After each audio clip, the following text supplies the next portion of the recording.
রাজ্যের যে BDO office রয়েছে আপনাদের এলাকার মধ্যে এই বিডিও অফিসে কাজটি পেয়ে যাবেন, যেখানে কিন্তু সুপারভাইজার পোস্টও দেখতে পারবেন এবং কি অ্যাসিস্ট্যান্ট পোস্টও দেখতে পারবেন। এই মুহূর্তে কিছুক্ষণ আগে এই আবেদনটি শুরু হলো, যেখানে কিন্তু অল ওভার ওয়েস্ট বেঙ্গল জুড়ে আবেদন করা যাবে। সেক্ষেত্রে আমি আপনাদের বলবো নিজ নিজ বিডিও অফিসে আবেদন করবেন, ঠিক আছে? বাইরের জেলা বা বাইরের গ্রাম পঞ্চায়েত থেকে কিন্তু কেউ বা ব্লক অফিস থেকে কিন্তু কেউ আবেদন করার চেষ্টা করবেন না। আমি আপনাদের দেখিয়ে দিচ্ছি এখানে দু রকমের পোস্ট রয়েছে, একটি হচ্ছে আপনাদের অ্যাসিস্ট্যান্ট পোস্টের জন্য, আরেকটি কিন্তু সুপারভাইজার পোস্ট রয়েছে। এই দুই ধরনের পোস্টের জন্য আজকে আপনারা আবেদন করে নিতে পারবেন। কী করে আবেদন করবেন, আবেদনের প্রসেস কী রয়েছে, শিক্ষাগত যোগ্যতার সঙ্গে সঙ্গে আপনাদের কোন কোন কোয়ালিফিকেশন, শিক্ষাগত যোগ্যতা আলাদাভাবে প্রয়োজন পড়ছে, সকল সমস্ত আজকের একটি ভিডিওর মাধ্যমে দেখিয়ে দিচ্ছি। প্রথম থেকে শেষ পর্যন্ত ভিডিও দেখলে কমপ্লিটলি ইনফরমেশন একটি ভিডিওর মাধ্যমে পেয়ে যাবেন। সাথে সাথে যে সকল বন্ধুরা একেবারে নতুন রয়েছেন চ্যানেলটিকে সাবস্ক্রাইব করে আমার সঙ্গে থাকবেন এমনই নিত্য নতুন ভিডিও সবার আগে দেখবার জন্য। তো চলো বন্ধুরা, দেরি না করে সেই রিক্রুটমেন্টের নোটিশটি আপনারা এক এক করে দেখিয়ে দিচ্ছি।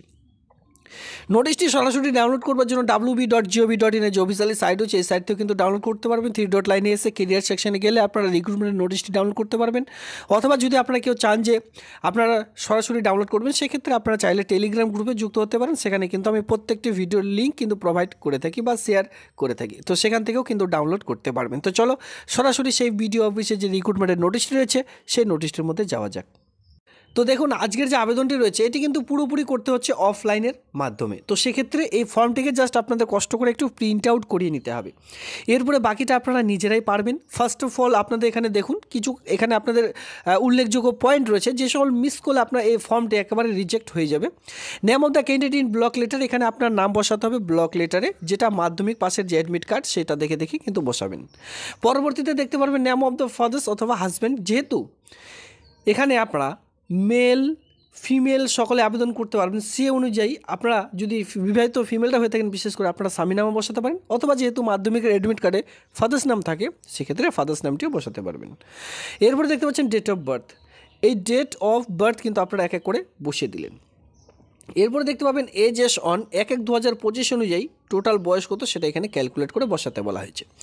এরপরে রিসেন্ট মাপের পাসপোর্ট যে কালার ছবি সেটা কিন্তু এখানে আপনারা আঠা দিয়ে পেস্ট করবেন, সেলাই অথবা পিন দিয়ে স্ট্যাপলার কেউ করছেন সেটা কিন্তু করবেন, আঠা দিয়ে বসাবেন, ঠিক আছে? আর এখানে কিন্তু সেলাইও করবেন না, নইলে কিন্তু ফর্মটি রিজেক্ট হয়ে যাবে, টার্মস অ্যান্ড কন্ডিশনের মধ্যেই বলা রয়েছে। আর এখানে যতগুলি বক্স রয়েছে ফিল আপ করবার জন্য প্রত্যেকটি কিন্তু ব্লক লেটারই ফিল আপ করতে হবে, কোনো রকম স্মল লেটার কিন্তু এখানে ফিল আপ করবেন না। পরবর্তীতে দেখতে পাবেন প্রেজেন্ট অ্যাড্রেস, বর্তমান ঠিকানা। এই যে ঠিকানাটি রয়েছে এখানে আপনারা কি কি বসাবেন, সবার প্রথমে ভিলেজ, এরপরে বসাবেন পোস্ট অফিস, এরপরে বসাবেন পুলিশ স্টেশন, সর্বশেষে বসাবেন ডিস্ট্রিক্ট, এরপরে পিনকোড নাম্বার দিয়ে আপনার পিনকোড নাম্বারটি এখানে দিয়ে দিলেন। নিচের দিকে আসবেন, এখানে দেখতে পাচ্ছেন পার্মানেন্ট অ্যাড্রেস। উপরে যে প্রেজেন্ট অ্যাড্রেসটি রয়েছে এই পার্মানেন্ট অ্যাড্রেস যদি সেম হয় সেক্ষেত্রে এখানে আপনারা শর্ট ফর্মে ডু অথবা সেম করে দিতে পারেন, সেক্ষেত্রে কিন্তু ফর্মটি রিজেক্ট হবে না। যাদের সেম রয়েছে, এক কথা প্রেজেন্ট এবং পার্মানেন্ট অ্যাড্রেস যাদের সেম রয়েছে তারা কিন্তু এই কাজটি করতে পারেন। বারবার বলে থাকি প্রত্যেকটা ভিডিওতে যে কন্ট্যাক্ট নাম্বার এবং হোয়াটসঅ্যাপ নাম্বার খুবই গুরুত্বপূর্ণ, ইমেল আইডিও খুবই গুরুত্বপূর্ণ অফলাইনে যে সকল ফর্মেটগুলি রয়েছে সেখানে। কারণ আপনাদের এই সকল ফর্মেট যখনই আপনারা জমা করবেন এখানে একটি নির্দিষ্ট ইন্টারভিউ সময় রয়েছে, সেই ইন্টারভিউতে যখনই আপনারা দিতে যাবেন তখন কিন্তু ইন্টারভিউয়ের যে ডেট সেটা কিন্তু আপনাদের SMS বা হোয়াটসঅ্যাপ বা জিমেলে কিন্তু পাঠানো হয়, সেক্ষেত্রে সেটি খুবই গুরুত্বপূর্ণ।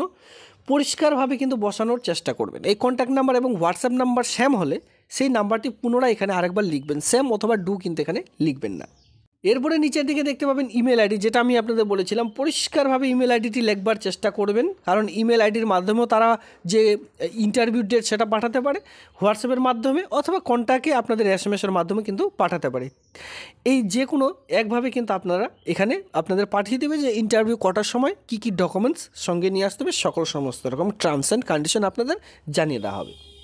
সর্বশেষে দেখতে পাচ্ছেন ডেট প্লেস, যেদিন ফর্মটি জমা করবেন সেই ডেটটি সেখানে দিয়ে দিলেন। এরপর আপনার প্লেস আপনার জায়গার নামটি দিয়ে full signature of the applicant, পুরো সিগনেচার এখানে আপনারা করে দিলেন। আপনি যেভাবে সিগনেচার করছেন সিগনেচার করে দিয়ে এর সঙ্গে যাবতীয় ডকুমেন্টস ফার্স্ট অফ অল থাকবে 1 নম্বরে এই ফর্মটি, 2 নম্বরে থাকবে মাধ্যমিকের অ্যাডমিট কার্ড এজ প্রুফ হিসাবে, 3 নম্বরে থাকবে আপনাদের কোয়ালিফিকেশন, যতদূর কোয়ালিফিকেশন রয়েছে প্রত্যেকটি অ্যাটাচ করবেন। 4 নম্বরে থাকবে আপনাদের এক্সপিরিয়েন্স সার্টিফিকেট, 5 নম্বরে থাকবে যদি কাস্ট সার্টিফিকেট থাকে, 6 নম্বরে থাকবে আপনার যত রকম ডকুমেন্টসগুলো রয়েছে অ্যাড্রেস প্রুফ হিসাবে আধার ভোটার যে সকল ডকুমেন্টস এখানে আপনারা দিতে চান সকল সমস্ত রকম দিয়ে সেলফ অ্যাটাস্টেড করে একটি খামের মধ্যে ভরে তারপরে বিডিও অফিসে ফর্মটি জমা করুন, একেবারে কমপ্লিট হয়ে যাবে।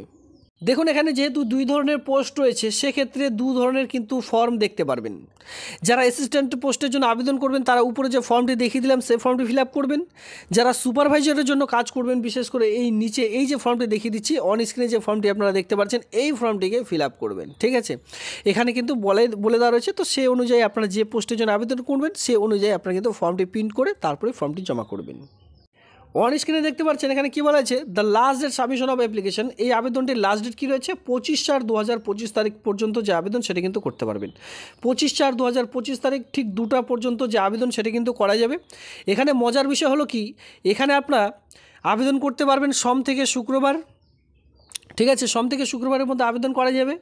আর এখানে বিশেষ করে আবেদন করার জন্য বাই হ্যান্ডও জমা করতে পারেন, বাই পোস্ট, কুরিয়ার, আপনার ইচ্ছা মতো আপনি কিন্তু ফর্মটি জমা করতে পারেন। তবে লাস্ট ডেটের আগেই আর যে সময়টি দেওয়া হয়েছে সেই সময়ের আগে কিন্তু আপনার ফর্মটি জমা করার চেষ্টা করবেন।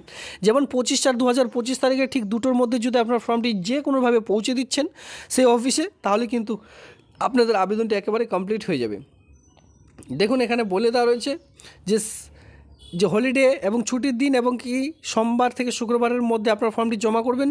যে ছুটির দিন রয়েছে বা ধরুন সোমবার দিন কোনো কারণবশত ছুটি রয়েছে, অফিসিয়ালি ছুটি, সেই ছুটির দিনও কিন্তু ফর্মটি জমা নেওয়ার কাজ বন্ধ থাকবে।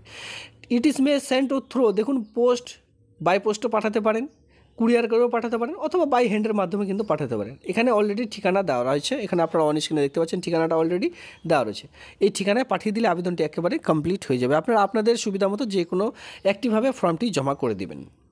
আমরা চলে এসেছি পিএম পোশানে। এই যে সুপারভাইজার পোস্ট রয়েছে, দেখুন এখানে সুপারভাইজার পোস্ট আপনারা দেখতে পাচ্ছেন।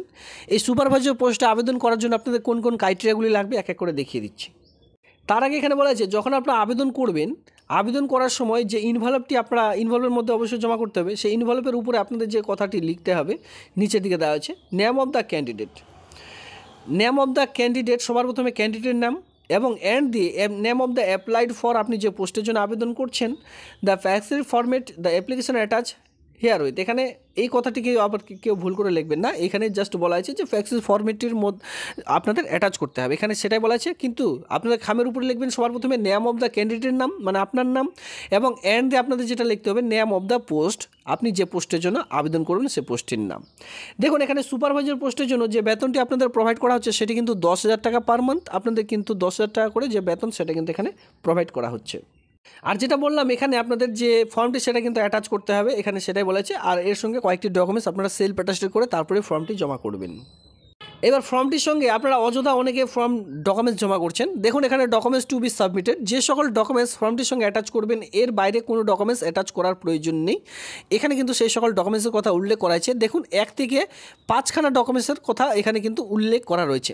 যেমন ধরুন ইপিক মানে ভোটার কার্ড, এরপরে দেখতেই পাচ্ছেন যে রেসিডেন্সিয়াল সার্টিফিকেট হিসাবে বিডিও অথবা যেটা বলা হয়েছে ব্লক এরিয়া যারা বসবাস করছেন বিডিও, এসডিওরও কিন্তু দিতে পারেন মিউনিসিপ্যালিটি এরিয়া বসবাস করে থাকলে, অথবা আপনারা চাইলে বিডিও অফিসের যে রেসিডেন্সিয়াল সার্টিফিকেট বিডিও ধরুন আপনার কাছে এসডিও করা রয়েছে, এসডিও কিন্তু দিতে পারেন, কোনো রকম অসুবিধা হবে না। তবে এজ প্রুফ হিসাবে মাধ্যমিকের অ্যাডমিট কার্ড অবশ্যই কিন্তু এখানে প্রয়োজন পড়বে। এরপরে আদার্স কোয়ালিফিকেশন এই সকল সমস্ত কিন্তু অবশ্যই সেলফ অ্যাটাস্টেড, প্রত্যেকটি ডকুমেন্টসেই বলা আছে সেলফ অ্যাটাস্টেড করে তারপরেই কিন্তু ফর্মটি জমা করবেন। তো দেখুন এখানে আবেদন করার জন্য আপনাদের the candidate has should be resident district of Bankura জেলা স্থানীয় বাসিন্দা হতে হবে, তারপরে আবেদন করতে পারবেন।